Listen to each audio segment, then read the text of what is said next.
Ẹ káalẹ́ gbogbo ẹ̀yin olólùfẹ́ Olóyinka TNT ẹ kú dédé ìwòyí ṣe dáadáa ni mo bá yín. Mo fẹ́ ṣe show lórí fùrọ̀ àti dọ́gì tẹ́lẹ̀. Lórí fùrọ̀ pẹlẹbẹ àti dọ́gì. Bẹ́ẹ̀ ó di ọ̀la Saturday kí n tó ṣe. But nǹkan tí mo bá lálẹ́ ni pé group yẹn Ọlọ́run relief ló jẹ́ fún mi pẹ̀lú ọ̀rọ̀ matchmaking. Mo ń fẹ́ obìnrin all over London. Group yìí àwọn tó ti fẹ́ wọ̀ ó ti pọ̀, so mo ò ní kó gbogbo everybody sínú group lẹ́ǹkan náà. Èyí tí mo ní mo fẹ́ create different group fún America, máa kó America àti London pọ̀ ni. Mi ì dẹ̀ ní kó gbogbo everybody sínú group lẹ́ǹkan náà torí already ó ti full gan. But mo need obìnrin more now all over London. It's a group that it's not easy to penetrate. O lè múyàn wọ bẹ̀. Mo set ẹ̀ débi pé only me can approve láti wọbẹ̀. Kò dẹ̀ sí Naija ń bẹ̀. I'm sorry. O lè múyàn wọbẹ̀. So torí ẹ̀ mo dẹ̀ monitor from time to time. I thank God kò ṣe group tó máa send okó àtòbò àbí ọyàn. Strictly ni Ọlọ́run tọ́lọ́ wá ka ẹ̀yẹ kó àwọn tó wà ní group yẹn kó wá dúpẹ́ rẹ̀ Ọlọ́run. Orí mi ti pé jù. Obìnrin all over London. Everywhere in the UK obìnrin. Mo ní obìnrin láti Derby, láti Welling, láti Redditch, láti Newcastle, everywhere in the UK obìnrin. Just holla me lórí +44 7404 851234. Send me ní voice note. Obìnrin especially àwọn ọkùnrin náà wà lẹ́bọ̀. Obìnrin ló ni mo ní kó pọ̀ nísìn. Àti lọ́kùnrin tó pọ̀ díẹ̀. But mi ní kó gbogbo èèyàn sínú group lẹ́ǹkan náà. Then mo fẹ́ sọ̀rọ̀ lórí fùrọ̀ tó flat àti dọ́gì ọ̀la nítorí rẹ̀ mí sìn. But mo kàn fẹ́ kẹ́ mú nǹkan kan lọ́lélé ni. Obìnrin mo ní ìdíyín America, London, everywhere. But not Nigeria now. Máa ṣe Nigeria bọ̀ kò ń ṣèsìn. Ẹ jẹ́ ká bẹ̀rẹ̀. Ṣé rí gbogbo ẹ̀yin tẹ́ ń lo orúkọ mi?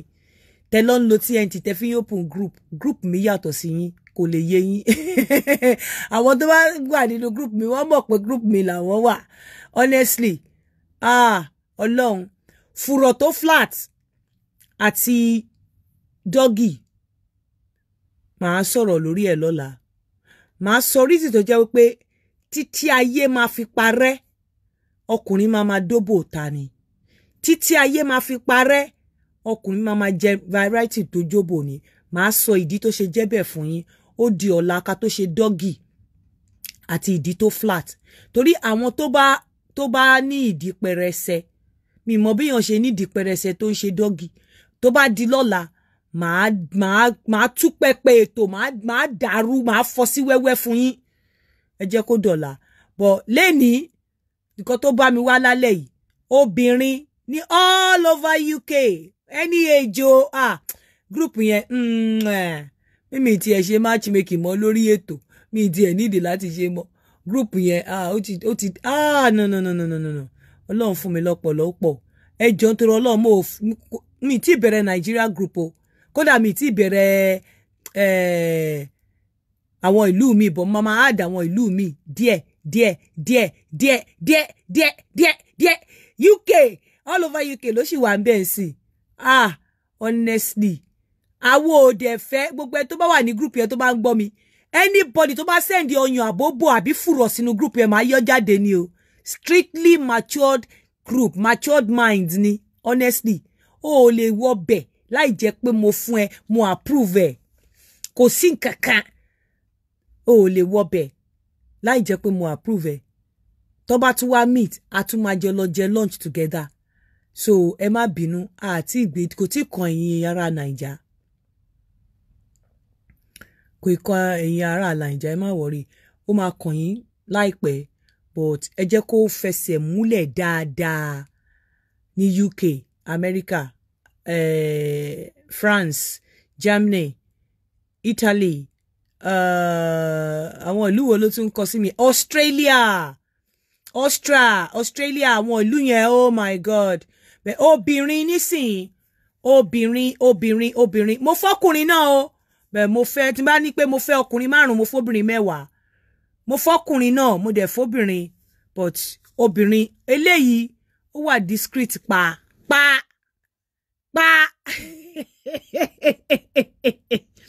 iye ò dẹ̀ dín lọ́wọ́ tẹ́ bá tún fẹ́ lọ sórí Ṣàbàríkòlò àmọ́ ají ṣe bí Yínká la bàbá rí Yínká ò ní ṣe bí bàbá ẹnì kọ̀ọ̀kan nígbà tẹ́yìn tẹ́ bá ń ṣépè tẹ́ bá ń sọ̀rọ̀ ọlọ́rọ̀ kọ̀ọ̀kan èmi máa ń ronú ni torí nǹkan mi máa yàtọ̀ orin mi máa yàtọ̀ ọ̀rọ̀ mi máa yàtọ̀ torí pé mo máa ń láròjinlẹ̀ ìwọ tó bá fẹ́ wish èèyàn ní happy birthday lórí platform mi ṣé mo pé platform mi Òṣòdì Òkè ni tó bá fẹ́ wish èèyàn ní happy birthday lórí platform mi tó dẹ̀ fẹ́ kí èmi bẹ́ẹ̀ wish èèyàn ní happy birthday £50 ni mo ṣẹ̀ṣẹ̀ bẹ̀rẹ̀ ni o tó bá di next year ó lè di 100 o tó bá fẹ́ jẹ́ kí n post èèyàn ẹ sórí page mi tó dẹ̀ fẹ́ kí n bẹ́ẹ̀ wish onítọ̀hún ní happy birthday kí n bọ́ta kí n koríkì onítọ̀hún kí n kàn sọ̀rọ̀ 5 minutes £50 ni màá gbé sórí page mi màá wish ẹ happy birthday màá á dẹ̀ wà ń bẹ̀ 24 hours £50 ni tó bá dẹ̀ fẹ́ jẹ́ kí n bẹ́ẹ̀ ṣorin birthday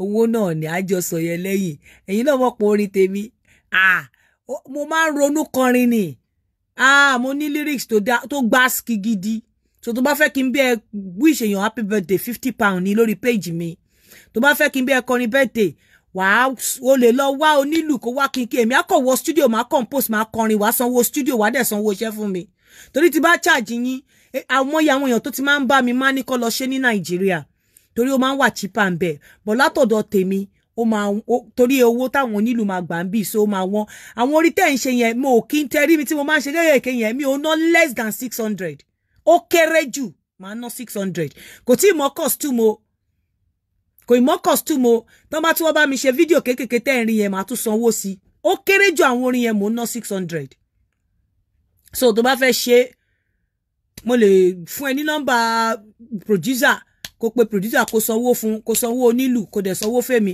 èmi á compose máa compose orin so bó bá ṣe fẹ́ ni tó bá fẹ́ kí n fi àwọn òbò kó garnish tó bá dẹ̀ fẹ́ kí n fi sí rárá màá kọ́ tó jẹ́ wípé anywhere tó bá gbé lọ ó máa yàtọ̀ ni composition mi máa yàtọ̀ lyrics mi máa yàtọ̀ torí mo máa ń láròjinlẹ̀ èmi ò ní time àti bayé èèyàn jẹ́ ọ̀nà táti bayé èèyàn jẹ́ bèbú yẹn màá fi ronú nǹkan tí mo máa gbé kalẹ̀ so WhatsApp group is thank you jare Dele Gideon my WhatsApp group is open now for àwọn obìnrin ní UK àti ọkùnrin all over ní UK mi ti bẹ̀rẹ̀ pẹ̀lú Germany Italy France nǹkan kan díẹ̀ ni torí tó wà lọ́wọ́ mi gan ó kún mo kàn ṣe díẹ̀ ẹ má worry ó máa kàn yín Nàìjíríà náà ẹ má worry but mo ń bọ̀ wá sọ tẹ́pẹ́pẹ́ ètò furọ̀ flat furọ̀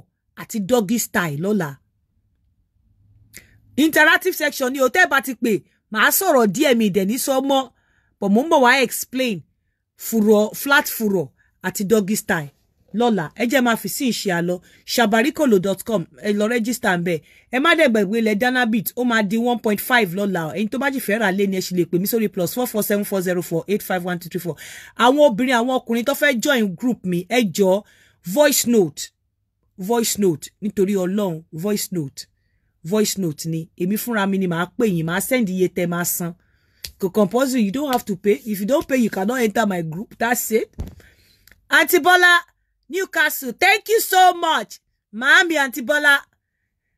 Ẹ ṣé ẹ kú tọ́jú mi lẹ́ni o. Aunty mi Biola. Aunty Bola. Ẹ ṣé o, Mommy Rafik. Mommy Fikemi. Thank you so much for looking after me. God bless you abundantly. Ẹ ṣé gan mo dúpẹ́ o, mo dẹ̀ dúpẹ́ lọ́wọ́ ọkọ yín náà. Thank you for having me. Thank you so much.